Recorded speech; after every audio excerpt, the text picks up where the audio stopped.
పశ్చిమ బంగాల్ అసెంబ్లీ ఎన్నికల పోలింగ్ కొనసాగుతోంది. రెండో విడతలో భారీగా ఓటింగ్ శాతం నమోదవుతోంది.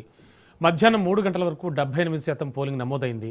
భవానీపూర్ నియోజకవర్గంలోనే సీఎం మమతా బెనర్జీ మకాం వేశారు. సర్లో భవానీపూర్ నియోజకవర్గంలో 51,000 ఓట్లను ఈసీ తొలగించింది. మరోవైపు పశ్చిమ బంగాల్లో పలుచోట్ల హింసాత్మక ఘటనలు చోటు చేసుకున్నాయి. బీజేపీ, టీఎంసీ కార్యకర్తలు పరస్పరం దాడులకు పాల్పడ్డారు. దీంతో ఆందోళనకారులను అదుపులోకి తీసుకున్నారు పోలీసులు. పోలింగ్ కేంద్రాల వద్ద భారీ భద్రత ఏర్పాటు చేశారు.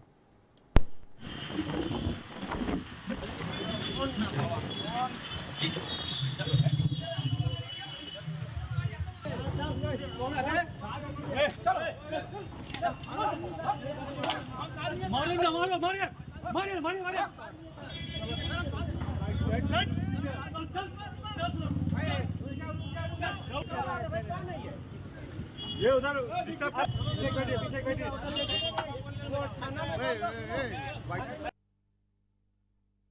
আমি কিন্তু সারা রাত দেখেছি এবং অবজারভাররা থানায় গিয়ে যে প্রেশার ক্রিয়েট করছে শুধু আমাদের পার্টিকে টার্গেট করে যে সব তৃণমূল কংগ্রেসের এজেন্টকে গ্রেফতার করো।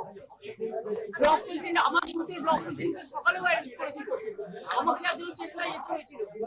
থানায় আমি যাইনি, বড়ই গিয়ে ছাড়িয়ে সেইভাবে বাবাই এই বাড়িতে কালকে রাত্রিবেলা বাবাই এটা এত পপুলার ছেলে এই এলাকায়, তার বাড়িতে গিয়ে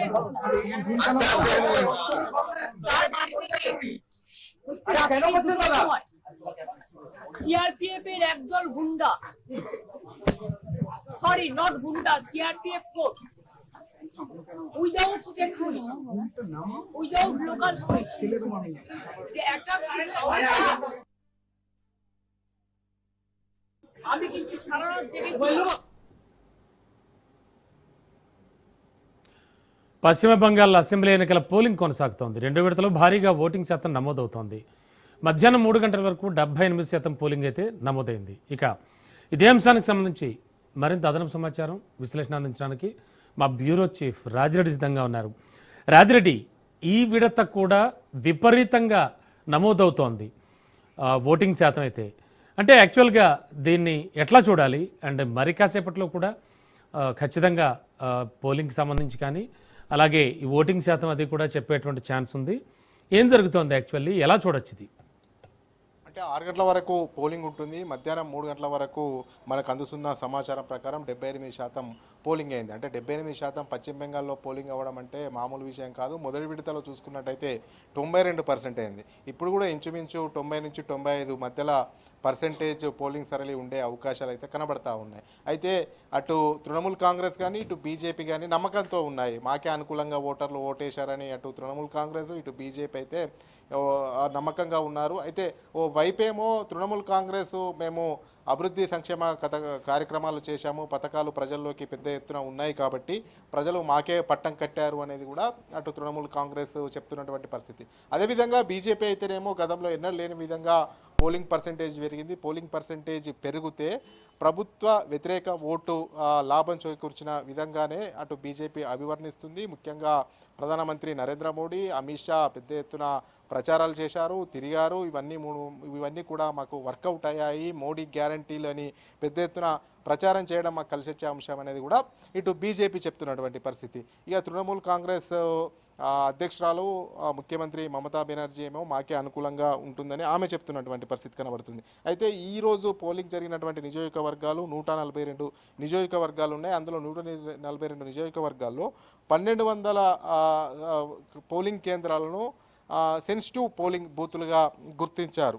అయితే కొన్ని ప్రాంతాల్లో ఘటనలు జరిగాయి, అక్కడక్కడ చెదురుముదురు ఘటనలు జరిగాయి. ముఖ్యంగా చూసుకున్నట్టయితే ఒక బీజేపీ పోలింగ్ ఏజెంట్పై దాడి జరిగింది, తలకు బలమైన గాయం కూడా జరిగింది నదియా జిల్లా చాప్రాలో.